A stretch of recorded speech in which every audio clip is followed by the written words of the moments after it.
Setiap pagi selalu disibukkan dengan drama mau masak apa hari ini, menu apa yang dimakan hari ini. Itu yang selalu dipikirkan sama otakku di setiap aku bangun pagi. Awalnya tuh aku bingung nih, aku mau masak apa, dan ternyata aku punya kacang panjang di halaman depan rumah aku, gengs. Dan kebetulan buahnya tuh banyak banget, jadi langsunglah aku tanpa pikir panjang aku petik kacang panjang ini, mau aku masak oseng kacang panjang. Ini tuh kacang panjang putih ya, gengs. Ini tuh kacang panjang kampung. Jadi kalau misalnya di pasar-pasar modern tuh nggak akan ada sih kacang panjang ini. Biasanya tuh kan kacang panjang yang dijual di pasar-pasar besar kan kacang panjang yang hijau, ukurannya gede kayak jari-jari tangan gitu ukurannya, dan panjang. Nah, kacang panjang yang putih ini tuh kacang panjang kampung dan sangat jarang dijumpai. Dan kalau menurut selera aku lebih suka kacang panjang ini. Rasanya tuh lebih manis menurut aku daripada kacang panjang yang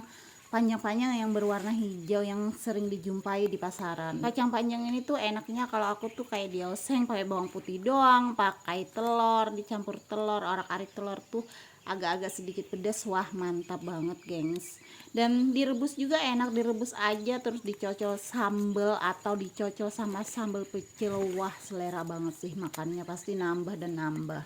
Aku tanam kacang panjang ini tuh di depan rumah kayak iseng-iseng aja sih. Sebenarnya tuh aku lihat tanahnya tuh kurang bagus, tapi ternyata aku tanam tuh kacangnya numbuh dan subur gitu. Ini tuh baru 2 kali pemupukan dan sudah berbuah selebat ini, gengs. Ini tuh kurang lebih buah pertama sih, buah pertama yang banyak. Pertama udah aku petik sedikit sih buah pertamanya, dan ini yang panen yang kedua lumayan banyak, masih banyak bunga-bunganya, gengs. Dan daunnya tuh subur-subur banget.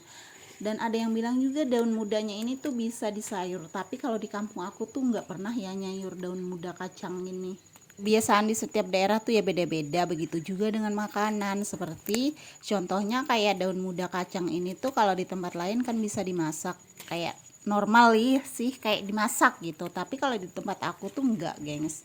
Ada salah satu pantangan yang nggak dibolehkan memakan pucuk kacang panjang ini. Jadi kami tuh nggak pernah memakan pucuk kacang panjang. Mungkin ya sebagian yang suka dan sebagian udah yang terbiasa ya rasanya pasti enak. Tapi kalau di kampung kami nggak pernah memasak pucuk kacang panjang. Selain kacang panjang, di halaman depan rumah aku tuh juga ada tomat rampai. Tomatnya tuh kecil-kecil karena memang udah pada tua sih batangnya, udah pada mulai kering. Dan ini hasil panennya banyak banget.